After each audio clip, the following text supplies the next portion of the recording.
Welcome to the Garden Angelus, where we talk about flowers, veggies, and all the best dirt. I'm Carol Michael from Indianapolis, Indiana, where I have a suburban garden measured in square feet. And I'm Dee Nash from Guthrie, Oklahoma, where I garden on several acres out in the country. Too many. We call ourselves Garden Angelus because we are evangelists for gardening. We love gardening, and we want others to love it too. Yes, we do, and we aren't afraid to spill the beans and tell all of our gardening secrets, the good, the bad, and even the ugly. But that's enough of who, what, when, where. Let's move on to this week's episode. Hello, Carol. Hello, Dee. The sun is shining in central Indiana.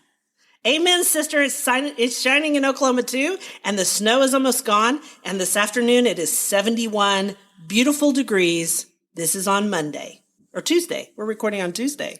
Yes, and so here it's going to get into the 40s. I'll be walking, you'll be walking.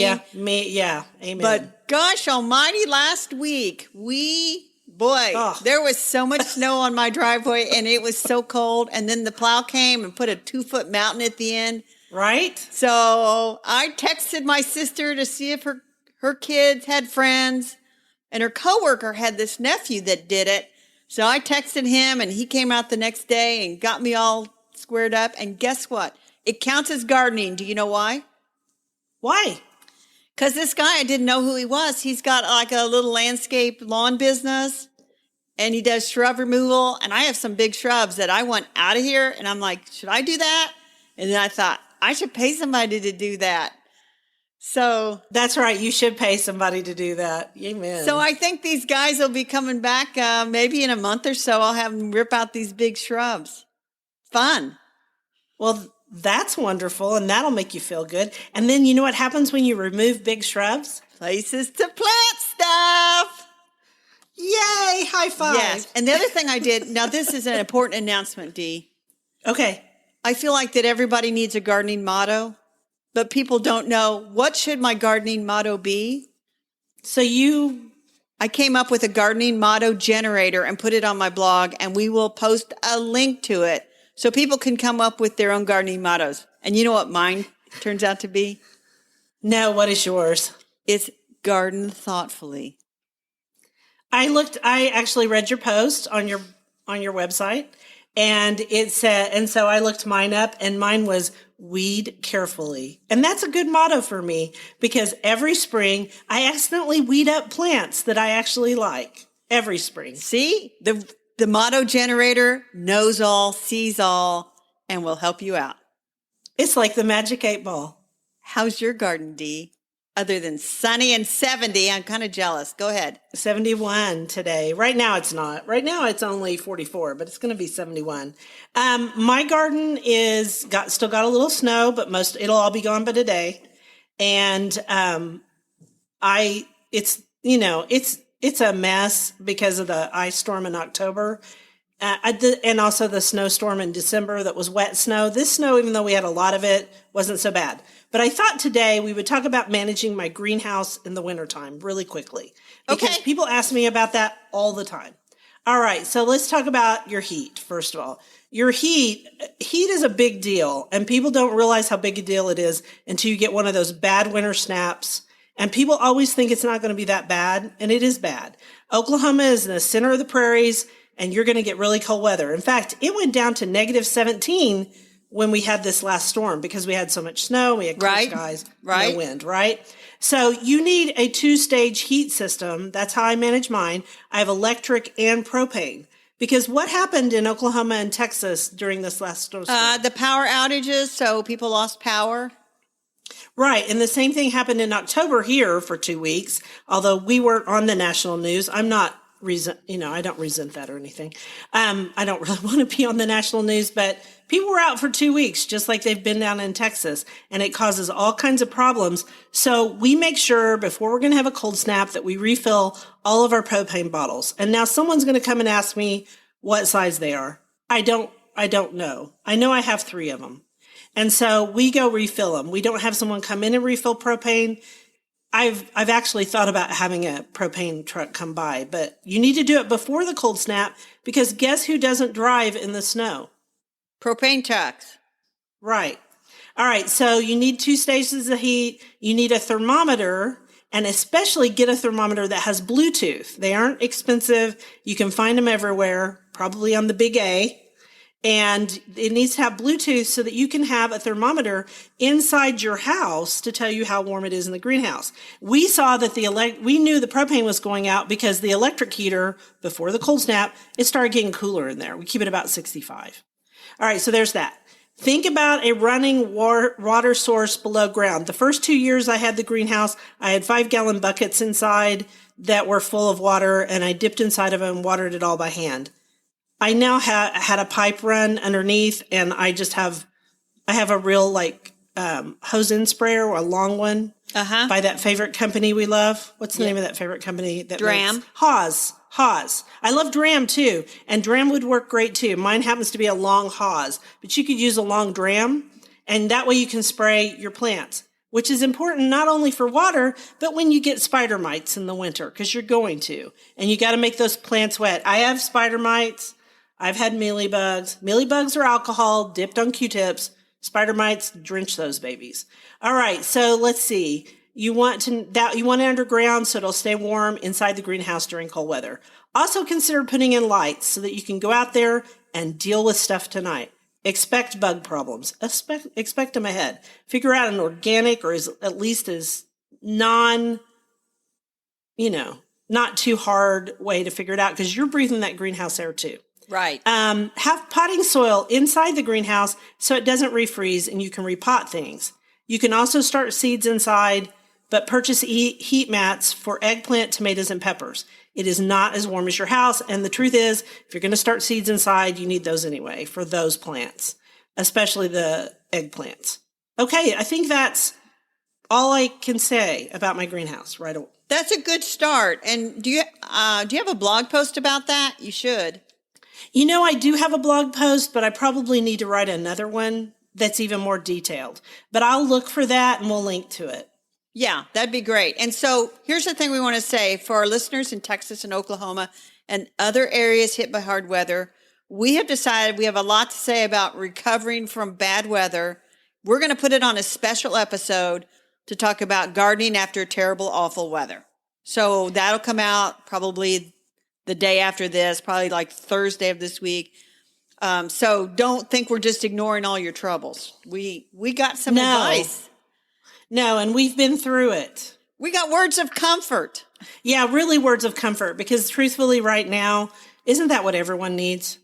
Yeah, they just need like a garden hug. A garden hug. Garden podcast hug. Okay, so we have a quote.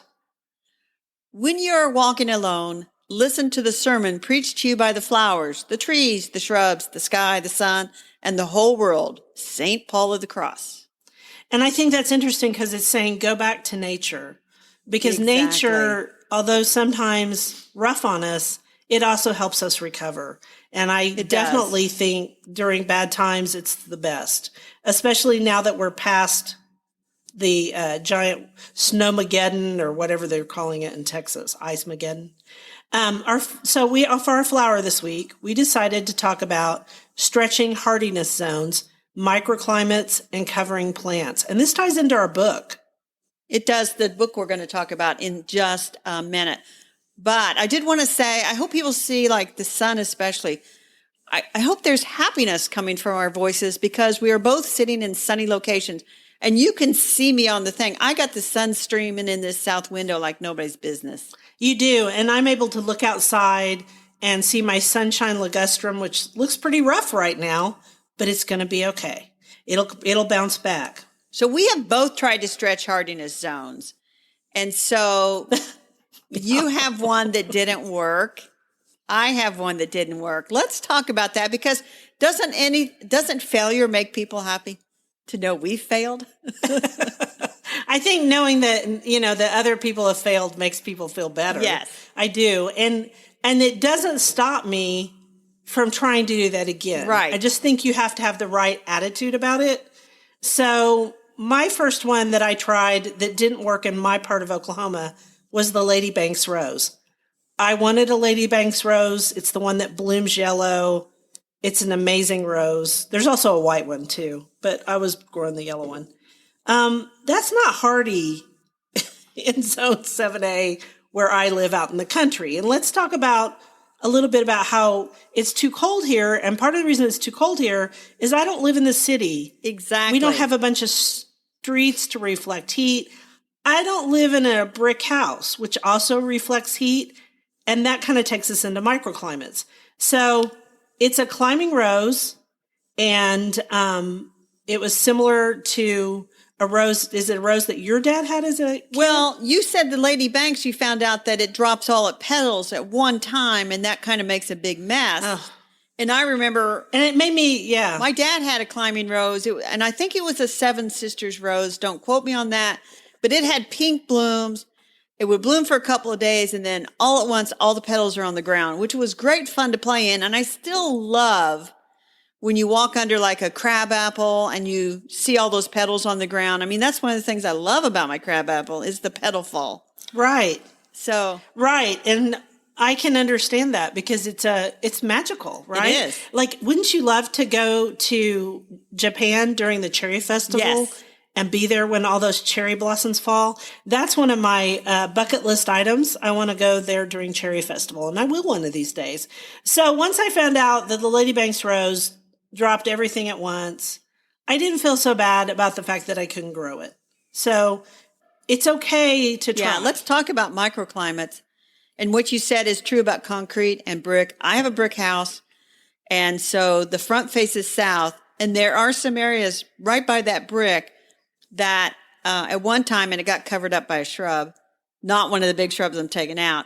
I had a crocus bloom on January the 12th, which is like almost 2 months early. Right. Because it was right there where heat was coming off that brick, and it warmed that little pocket of soil up. That's what you call a microclimate. And even now, as you watch things melt, the snow is melting from the sidewalk in. And so you can see the grass there because the heat from the sidewalk is melting the snow faster. Exactly. And so in town, wherever you live, it is always warmer than it is out in the country. I know that in the summertime, when it reaches 102 degrees in town, it might only be 98 degrees here. So it has good and bad qualities. And even in my yard, I have microclimates. And I always tell people, if you want to try something new, try it on the east side of the house. It'll get morning sun, and it won't get too hot in the afternoon and get burned up on the southwest side. It won't get too cold in the winter because of the north side. So I always say, if it's something iffy, try it on the east side, try it up near your house so it gets that warmth from your house, things like that. That's one thing. Also, on the west side, so my house faces west, and then my backyard faces east. On the west side of the house, things warm up way too fast in the spring, and then they get zapped in what people call Easter winter. Do you have Easter winter where you live? We do. I think sometimes around here they'll call it dogwood winter because it happens when the dogwoods are blooming. Everybody has those where spring's not a very calm season at times, and the weather can be up and down, as we know from last spring. But I had similar advice because I tried to grow camellias, which are not hardy, but they changed my zone to 6A, so I thought, let's give it a whirl. Yeah. How'd that go? And they didn't make it. But I'll tell you the advice. I actually bought an old book from the 70s, and I was looking for it. I can't find it.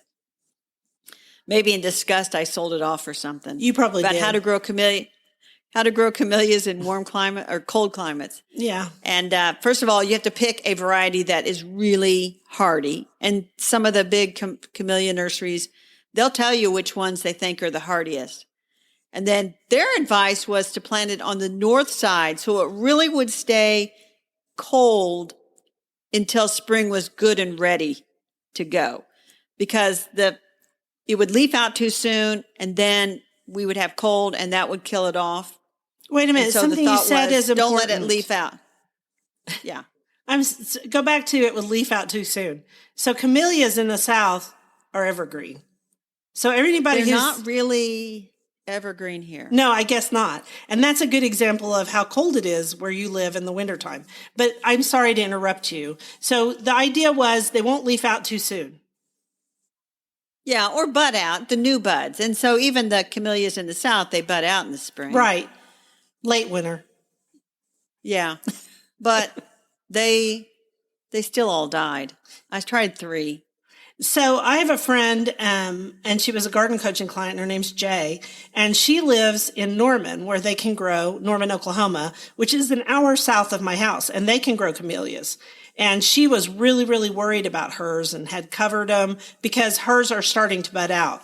Camellias are already blooming in Florida and South Carolina right now, but in Oklahoma, in the southern part, they were just starting to bud out. And I'm going to have to ask her how they did because it got pretty cold down in Norman too. She has big, big camellias. So Yeah, that's and interesting. The other thing I found out about camellias is there are some that bloom more towards the fall, and I think I had like one that was fall blooming and one that was spring blooming because the spring blooming one, it was called April Snows, was white. But anyway, yeah, it's not a great chapter. And am I ever going to try it again? I might, and we'll see. Yeah, you might not. you know. You might not try that again, but you're going to try something else to do. Probably. Because we all do. I mean, we all stretch zones. And I always tell people if you aren't killing stuff, then you're not expanding your horizons. Yeah, you're not trying hard enough. It's okay to kill things. Don't feel bad. People feel really bad when they accidentally kill plants. And I'm like, don't feel bad. Plants aren't mad at you. We're fine. We've killed so many. Oh, yeah. I would want to reiterate on the microclimates that if you're growing the little bulbs like snowdrops, crocuses, iris reticulata, if you can find those little warm spots like by your front, if you're like mine faces south, up by the brick and stuff, you are likely to get earlier flowers. And when I walk the neighborhood, I notice that there's this little, I call them puddles, a little puddle of snowdrops that these people have in this planting by their sidewalk or Right. by the sidewalk. And so I've been walking by it, and then we got this huge snow. I mean, those things were up like 3 inches and about ready to bloom. Yeah. Because they're right by the sidewalk. Right. Well, they're on a court, and the snowplow just pushed that snow. Oh. And I'm like, I don't know if they're going to make it. We'll see. Well, I'm going to go walk by it today and see what they look like, if they've started to show again. Yeah, I'm looking out my window, and I put iris reticulata's bulbs up next to my house underneath that ligustrum, that sunshine ligustrum. Yeah, they got bent over, and I don't know if they'll bloom or not. No, I see a bloom on one, and I see a bloom on something else I planted, which I'm not recognizing what it was. So that'll be interesting. And it's laying over a little bit because it was covered in, 10 inches of snow. But hey, spring, hope, spring's eternal. Spring. Well, let's go on to our next quote. I think we've exhausted this topic. Yeah, but I like it. I think it was a good topic for us today. Yes. Why? What's the matter that you have such a February face, so full of frost, of storm, and cloudiness? William Shakespeare in Much Ado About Nothing. I love that quote. I love that quote. I'm now, every time I see somebody that looks all mean and nasty and bad mood, I'm going to say, you got a February face on. Got your February face on because what is my face on? My least favorite month in Oklahoma is February. However, it's going to be pretty today and all the rest of this week. So I'm so excited. Yeah. And I tell you, and this is like a digression of how the seasons are different. 3 years ago, I think on February the 25th, I think it was 2018, we had a gorgeous week. And I went out and I had stuff blooming all over my garden. I had crocuses, iris reticulata, winter aconites. And I went around the garden and I took pictures of all that. And then it's part of one of my garden talks when I talk about year-round flowers. It says, hey, if you have an early spring, you're not going to have early blooms unless you planted this stuff. I had it all over. And I was planting the pansies and violas on the 25th of February that year. This year, probably not, but in a couple of weeks. Yeah. So, February. I'm looking at my blog trying to figure out if I know I had a really good February because I wrote, oh, February, you doll you. That was a post one year. Look at 2018. While you're looking, I want to say we do not have February faces. We do not. We're in a really good mood. We're going to talk about a vegetable that Dee does not grow and Carol does not grow. So we should have a little trepidation. But we wanted to talk about rhubarb. which introduces the topic of perennial vegetables. These are the vegetables, and the others are like horseradish and asparagus. You plant it, I don't want to say once, but you plant it, and then you've got that plant for years to come to harvest. And so rhubarb is one of those that if you plant it, you're going to have a good, productive 8 to 15 years out of that plant. And you do not grow rhubarb. Oh, no. I don't grow rhubarb. Yeah, and the reason why is rhubarb actually likes it a little on the cool side. In the summer. In the summertime. And it's hot here. I know people know that because I talk about it endlessly, but it's really hot here. Now, I'm not saying that people in Tulsa can't grow rhubarb, but where I live, I've tried and it didn't grow here. And that's okay. Yeah, and probably our listeners in Texas are going to be like, fast forward, rhubarb, we're not growing that. So my question is, do you guys eat rhubarb? Do you buy it at the store and eat it in pies and stuff? No. My grandmother, my granny who lived in Aurora, Missouri, she grew rhubarb and she made a rhubarb pie every year, a rhubarb strawberry pie. It's very tart, people. You need something on top of it to cut the tartness. Yeah, it is really good. The thing about rhubarb is, let's just talk about how to grow it real fast. It needs you need to pick a good spot for it that you are content to have it live there for literally ever. So amend the soil, give it good compost, make sure it's in full sun, make sure it has good drainage. Like we said, it likes cool, moist summers. So if we have some dry spells, you might want to water the rhubarb. Then in the spring, when the shoots come up, you harvest the stems and eat those. And generally, the only thing I can think of that people make with rhubarb is rhubarb strawberry pie and rhubarb crisp. And rhubarb compote that they put on top of like pork chops. I've seen them do that. Yeah. But it's pretty tart, and you don't want to eat the leaves. Because the leaves are poisonous. Yes. They have oxalic acid in them, so you have to cut off all the leaves. And then whatever you do, if you don't like tart, rhubarb needs sugar, and plenty of it.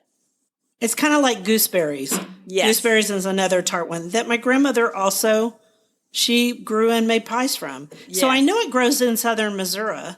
So it must grow up in Tulsa. And I know a lot of people are going to write me this week and go, of course it grows here. And I'll say, great. So yay for people who can grow rhubarb. So the other thing about rhubarb is it's a perennial, so you can dig and divide it. They said every 8 to 10 years, and that kind of keeps it growing. You do not want it to flower. If it starts to flower, you should keep cutting out those flower stems because it'll weaken the plant, and you won't get the leaf stems that you want that are the edible part. Right. You would also plant it in the spring as soon as you can work the soil. March is fine. And here's what's driving me crazy right now, Dee. I go to the store and I see those displays, and they have those bare root plants in boxes and they're starting to leaf out. And we had horrible weather. Don't buy those, people, right now. That they're going to have to throw all those in the dumpster. Yeah. And usually like rhubarb, asparagus. I always see rhubarb, asparagus, grapes, different things like that. And I'm like, don't buy those, people. And I feel like, should I hang around by the display and don't buy that?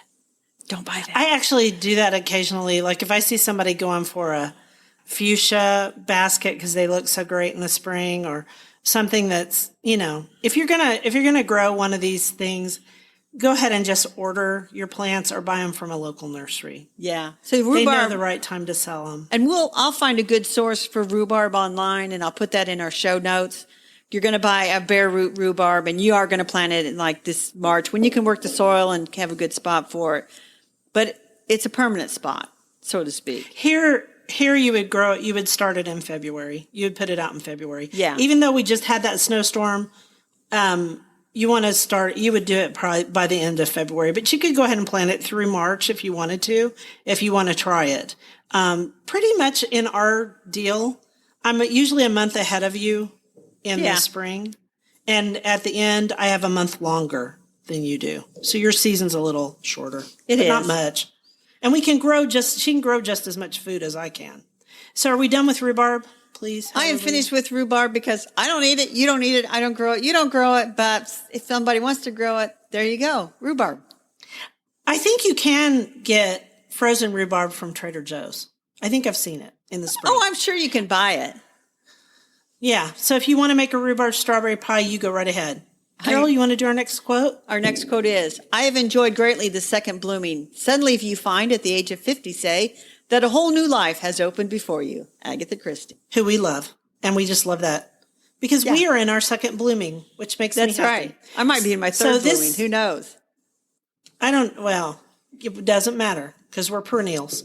All right. So on the bookshelf, we are talking about Lori Bowles' book, Fearless Gardening. Be bold, break the rules, and grow what you love, which goes in with our theme of talking about microclimates and things we've grown that didn't work out. And I consider Lori a friend. I have talked to her a lot at Garden Bloggers events because she has a blog and it's called Danger Garden. And I was so pleased to see her book by Timber Press. Yes, and this is great. I love how she does it's dedicated to every gardener who has ever thought, but I can't or I shouldn't. Yes, you can, and yes, you should. And so if you are timid in the garden, you want to read this book because, so she says, there's another quote she has in the book that says, people think about the word fearless to mean without fear, but I see it actually mean with fear, but you did it anyway. And that's a writer, activist, self-proclaimed professional troublemaker whose name I cannot pronounce that she quoted there. She is a really interesting gardener. She gardens in Oregon. And what do you expect to see in Oregon? Plants that like rain, plants that like moderate temperatures, plants that don't need, you just don't expect to see sharp succulents, right? No, I mean, Portland, Oregon. I think she's in the Portland area. She is. I mean, it's the city of roses. And so, but she's not growing roses. She's growing agaves and palms and things that are spiky, which is why she calls her blog, I think, Danger Garden. Right, because you can get hurt in it. And I started reading her because I read Pam Pennick's blog, and she and Pam talked a lot back and forth because Pam, who lives in Austin, Texas, also grows these same plants. But Lori grows them in Portland. And I just smile when I say that because I've been to Lori's garden because the garden bloggers went to Portland once. And yes, she has a lot of spiky plants. And she also has some loss in her garden because the winters are not always favorable to the kind of plants she loves. But I love her commandments. Yes. Well, they're not commandments. She tells you how to break all the gardening commandments, how to create a garden you love, and that there is no right way to garden. And so that I'm about halfway through, and I love it.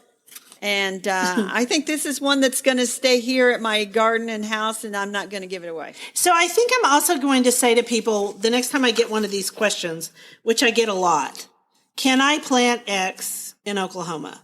And I'll say, if you're bold enough to, if you're fearless enough, because sometimes I write back, no, that doesn't do well in Oklahoma, but I think I'm going to change my tune and say, you know what? If you're fearless and you want to try, you go right ahead, because honestly, it doesn't matter what you plant. Stuff's going to die, or stuff's going to get damaged. Like right now, my southern magnolia, it has a bunch of broken limbs in it, not because of the ice, because of the snow. Now, all that snow on all those evergreen leaves, it weighted it down, and a bunch of the limbs split. And you know what I'm going to do? What? Trim up those limbs and go on with my life and the magnolia's life. Very good idea. So anyway, this is a great book. We're keeping it. You can check out Lori and her blog at thedangergarden.com. She's been blogging since 2009. I met her in Austin in 2018. Is that when we went? 2018. Yeah. And so yes, that's Fearless Gardening. Be bold, break the rules, grow what you love by Lori Bull. And from Timber Press, we'll put a link in the show notes. This is on our Keeping It Here, Reading It Ourselves list. Love it. And I'm going to say one more thing about Lori. I know we're running long, but people just have to deal. Lori in person is really quiet, and she does not write quietly. You know what I mean? No, she doesn't. I would almost say she's kind of shy, but she has this. At least the last time I saw her, she has this great haircut, and it kind of falls in front of her eyes. And I always think she's kind of mysterious. She is, and maybe it's one of those people that when she gets into the garden, her superpower cape comes on, and she's out there slaying it and really getting it done and doing things that you're like, not supposed to do that. And she's like, watch me. That's right. And she's also flexible in the garden, I think. That's good. So she's willing to do things that she's got to be flexible emotionally and not worry about the fact that stuff sometimes dies. Exactly. It just does. All right. So let's move on to our dirt. Yes. So you're going to talk about our dirt more than I am because you know about it. So I discovered through Susan Morrison, and we talked about her book that she wrote with Rebecca Sweet, Garden Up. And so I've been corresponding back and forth with Susan a little bit on email, as you have been. And she's speaking at the Meyer Garden Lectures. This is a virtual event, and Meyer Gardens is up in Michigan. And they have 4 virtual lectures in their series. 2 of them are going to be given by Susan. The first one on March the 2nd. And guess what, Dee? They're free. Right. And anybody can go to them because they're online. This is one good thing about this year, the year of the pandemic. You can see a lot of things online that you might not have the money to go there and travel. And I've seen Susan speak many times. She's a garden designer and she's a very good speaker. Right. And even if you're like, oh, that's Michigan and I live in Atlanta or I live in Texas, Susan is out in California. So they'll have information that will be relevant to any gardener. So we recommend it. I think so too. We'll put a note in the show links we'll put a link in the show notes. I got that all turned around. Anyway. Happens. Yeah. So that's the dirt. We're happy to pass along the word. I've signed up for all 4 of them. Oh, good for you. I think I'll sign up too because, and if I can go, I'll go. And if something happens, I'll just not go to that particular one. I'd love to hear them speak because I need some garden inspiration too. Sometimes, A, I don't have all the answers.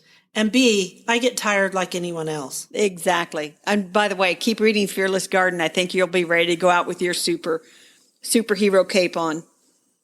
Good, because I got to dig up a whole bunch of plants that died in the ice storm. So what are you doing on your garden commission this week? Okay, so this week I'm going to fix up my terrarium, a little terrarium that needs to be fixed up. I'm going to start harvesting microgreens again.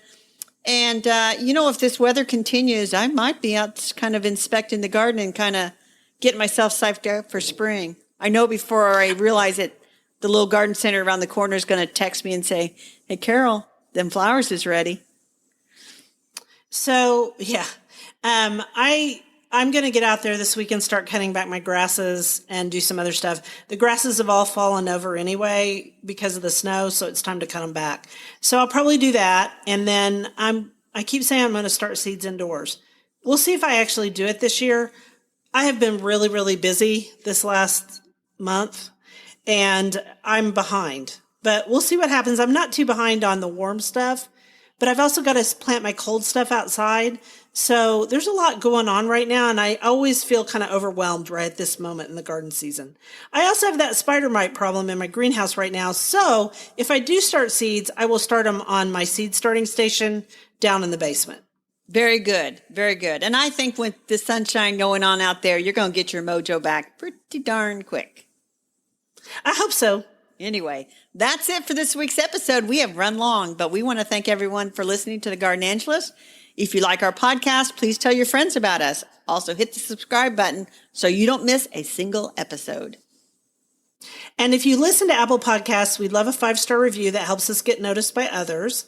Could you also share our podcast with your friends? Word of mouth is still the best way to get the word out there. Several of my friends have been sharing it, and I want to give a shout out to my friend Beth Teal up in Tulsa. She shared it all over Facebook the other day, and we got some new listeners last week. Hooray! And be sure and check out our show notes for links for more information about today's topics, plus links to our own websites. And if you want to help support us, use the affiliate links. If you buy something after clicking through on them, we earn a small commission, and it costs you nothing. It was lovely to chat with all of you over the garden gate today. Bye until next week. Bye, everybody.